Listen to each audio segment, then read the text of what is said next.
오늘은 코로나 시대 참된 자유라는 제목으로 말씀을 나누고자 합니다. 대제사장들과 장로들과 서기관들 그리고 유대 지도자들이 다 모였습니다. 그리고 예수님을 죽이기 위하여 의도된 엉터리 재판을 열었습니다. 가짜 증인들을 불러 모았습니다. 어떤 사람은 와서 이런저런 이야기로 증언을 합니다. 또 어떤 사람은 또 다른 이야기로 증언을 합니다. 그러나 그들의 이야기가 서로 일치가 되지 않아서 증언으로서 또 증인으로서 효력이 없게 되었습니다. 그때 대제사장이 답답하다는 표정을 짓고는 직접 예수님을 신문하기 시작합니다. 그리고 유도 신문을 합니다. 네가 하나님의 아들이냐? 네가 성경에서 예언된 그 그리스도가 맞느냐? 그러자 예수님께서 자기들을 대적하고 있는 자들 앞에서, 자기들을 모함하려고 하는 자들 앞에서, 그리고 수많은 사람들 앞에서 공개적으로 분명히 하나도 숨기지 아니하시고 이렇게 말씀하셨습니다. 내가 바로 그 사람이 맞다. 내가 하나님의 아들이요 그리스도다. 나중에 너희들이 내가 권능자의 우편에 앉은 것과 구름을 타고 오는 것을 보게 되리라. 이 말을 듣자 갑자기 대제사장이 자기 옷을 찢으면서 소리를 칩니다. 더 이상 어떤 증인이 더 필요하겠는가? 이것은 분명한 신성모독이다. 그러면서 거기에 모인 유대 지도자들에게 묻습니다. 신성모독을 한 이 사람을 우리가 어떻게 해야 하겠는가? 그러자 그들이 한 목소리로 소리를 칩니다. 사형에 처해야 합니다. 죽여야 합니다. 죽이십시오. 그 말이 떨어지자마자 갑자기 사람들이 예수님에게로 달려들었습니다. 그리고 주먹으로 아주 무차별하게 예수님의 얼굴을 가격하기 시작했습니다. 순간 예수님의 얼굴은 피투성이가 되었습니다. 그리고 어떤 사람들은 와서 예수님의 눈을 가리고 주먹으로 때리면서 이런 말을 합니다. 누가 때렸는지 맞춰봐. 선지자의 역할 한번 해봐. 능력 있다며. 누가 때렸어? 맞춰봐. 하면서 조롱합니다.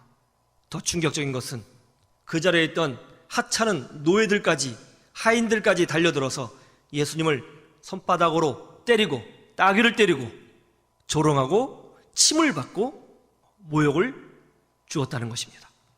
억울한 재판이죠. 거짓 재판입니다. 예수님이 평생에 악을 행하신 적이 없습니다. 그런데 저들은 거짓말쟁이를 동원하여 선동을 하고 죄가 없으신 예수님을 악인으로 몰아갔습니다. 그리고 예수님은 결박당하여 무자비하게 폭행을 당하고 계십니다. 예수님은 전능하신 하나님이십니다. 그죠? 거기에 모여있는 대제사장들과 유대 지도자들을 한 번에 심판하실 수 있으실 겁니다. 능력의 하나님이시니까요. 예수님에게는 그럴 힘이 있으셨고 그럴 능력이 있으셨고 그럴 자격도 있으신 분이십니다. 그런데 예수님은 그런 능력과 권리와 힘을 사용하지 아니하시고 무기력하게 폭행을 당하고 계십니다. 왜 예수님께서 이렇게 무기력하게 당하고만 계실까요? 그 이유가 뭡니까? 왜 그러시는 겁니까? 좀 혼 좀 내주셔야죠. 그래야 저들이 정신 번쩍 차릴 것 아닙니까? 그런데 예수님은 묵묵히 당하고만 계십니다. 그 이유를 이사야서 53장 3절에서 6절 이렇게 설명하고 있습니다. 한번 보시죠. 그는 멸시를 받아 사람들에게 버림받았으며 간고를 많이 겪었으며 질고를 아는 자라.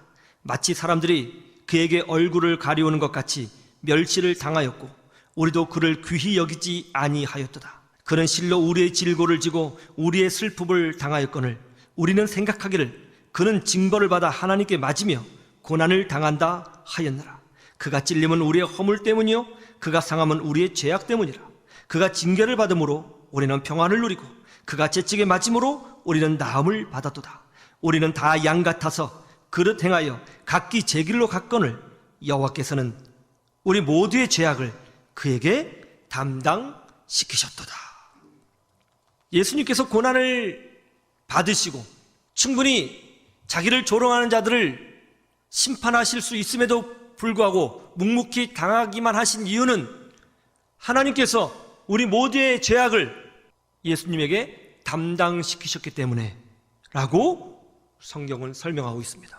왜 예수님이 고난을 당하고 계시는가? 왜 예수님이 사람들의 주목에 무자비하게 폭행을 당하셔야 하는가?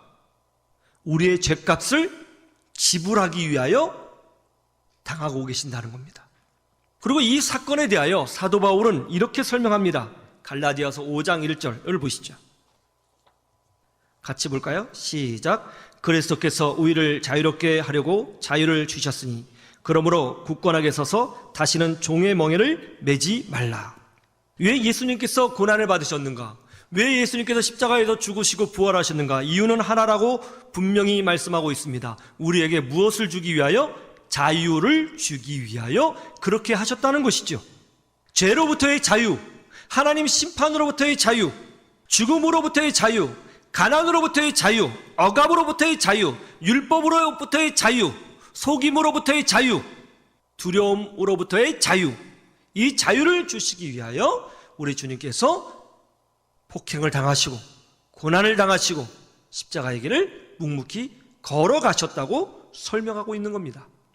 여러분은 지금 이 시간 이 예배를 드리고 있는 여러분은 예수 그리스도 안에서 자유한 사람이며 무엇이든지 할 수 있는 존재이며 이 땅에서 하나님의 은혜를 누리는 존재이며 하나님의 존귀한 자녀이며 이미 저주로부터 풀려난 자녀이며 천국 백성인 줄로 믿으시기를 주님의 이름으로 축원합니다.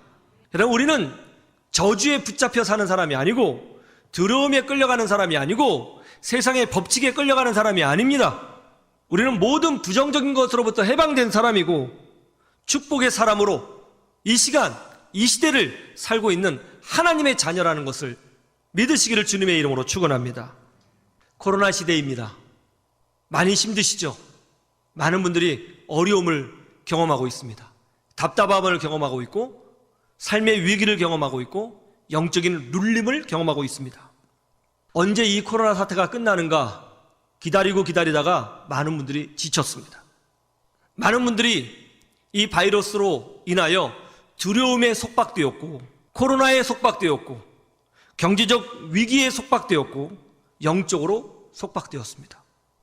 예수님이 무자비하게 폭행을 당하신 이유는 여러분에게 자유의 기쁨과 승리의 기쁨을 주시기 위하여 당하고 계신 겁니다. 그러므로 우리는 절대로 환경에 속박되지 말고 이겨야 하며 자유를 누려야 하는 줄로 믿습니다. 그러면 코로나 시대 우리는 어떤 자유를 외쳐야 하는 것일까요? 첫 번째로 두려움으로부터 자유해야 합니다. 아담과 하와가 하나님의 명령을 어기고 선악과를 따먹었습니다.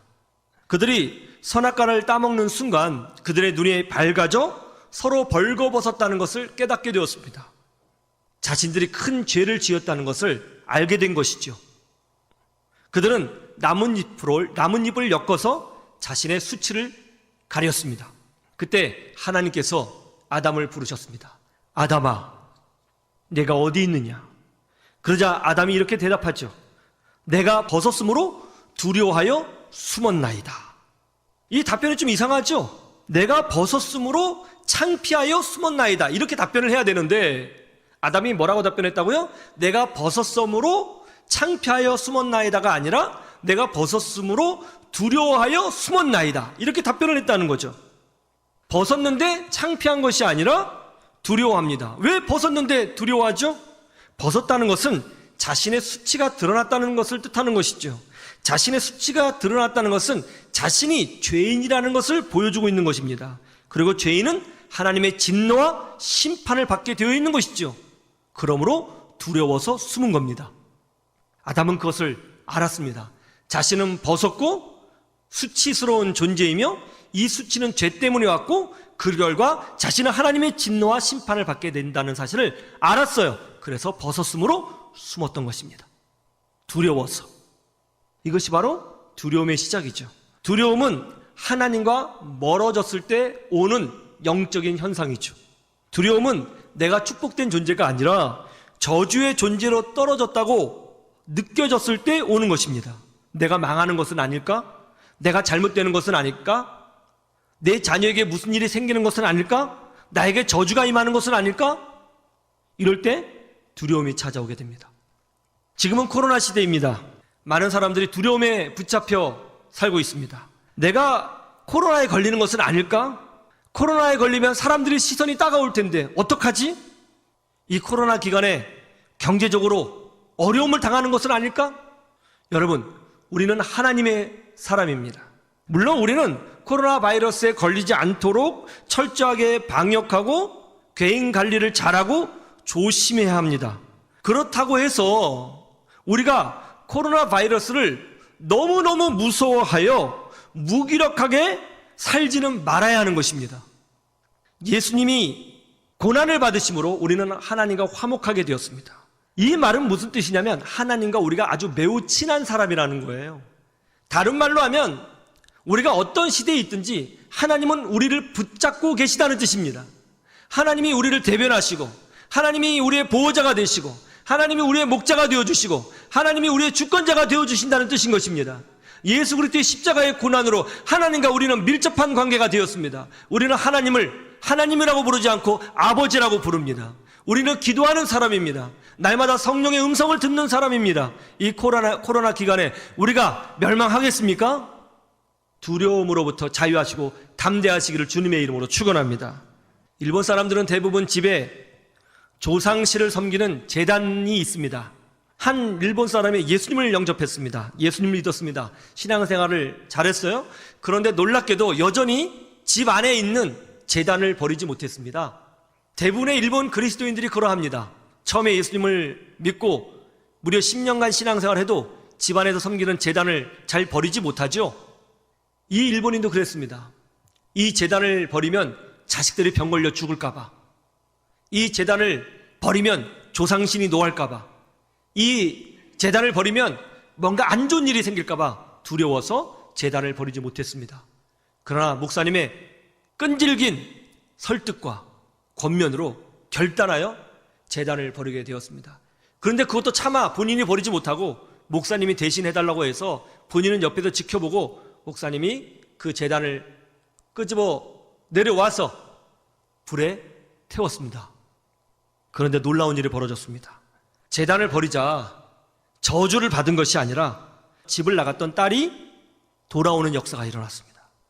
가정이 회복되었습니다. 어떤 눌림에서 벗어났습니다. 가위에 눌리던 현상이 사라지기 시작했습니다. 오히려 가정이 화목해졌고 하던 일에 하나님의 은혜가 임하는 것을 경험하게 되었습니다. 제가 이사를 할 때였습니다. 이사팀 센터에 전화를 했더니 이런 말을 하더라고요. 손 없는 날에 이사하면 훨씬 더 비싸다고. 그래서 제가 그랬습니다. 손 있는 날을 정해 주십시오. 저는 그날에 이사를 했고 지금까지 아무런 일 없이 자유롭게 행복하게 잘 살고 있습니다. 어떤 사람은 빨간색으로 자기 이름을 절대로 쓰지 않는다고 그래요. 저는 빨간 볼펜으로 제 이름 잘 씁니다. 아직 죽지 않고 살아 있습니다. 여러분, 이와 같은 두려움이 우리를 어떻게 할 수가 없습니다. 그것은 거짓된 두려움이죠. 여러분, 우리의 생사화복을 주관하시는 분은 사람도 아니고 세상의 문화도 아니고 하나님이시라는 것을 여러분 깨달으시기를 주님의 이름으로 축원합니다. 그런데 그 하나님이 여러분 편이 되어주신다는 거예요. 그 하나님이 여러분의 목자예요. 그 하나님이 여러분의 아버지예요. 그 하나님이 여러분의 보호자가 되어주십니다. 믿음으로 승리하시기를 주님의 이름으로 축원합니다.